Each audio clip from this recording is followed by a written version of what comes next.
Bundaran RH di Kota Namlea terbengkalai, warga menyebut kalau tak bisa diperbaiki, setidaknya dibersihkan.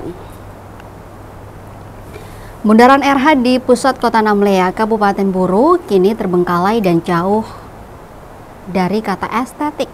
Pantauan tribunambon.com pukul 15.00 waktu Indonesia Timur, Senin 4 Agustus 2025. Bundaran berbentuk mangkok dua susun itu sudah lama tidak mengeluarkan air mancur sebagaimana mestinya.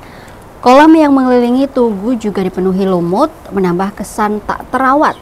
Kondisi memprihatinkan ini turut disoroti oleh warga sekitar, salah satunya Ika Lestari. Ika mengaku prihatin dengan kondisi salah satu ikon Kota Namlea itu.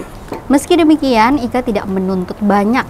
Namun, Ika berharap ada upaya minimal dari pihak terkait untuk menjaga kebersihan dan penampilan tugu tersebut. Kondisi ini menjadi pengingat bahwa perawatan ikon kota tidak kalah penting dari pembangunan.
Download Tribun X sekarang, menghadirkan lokal menjadi Indonesia.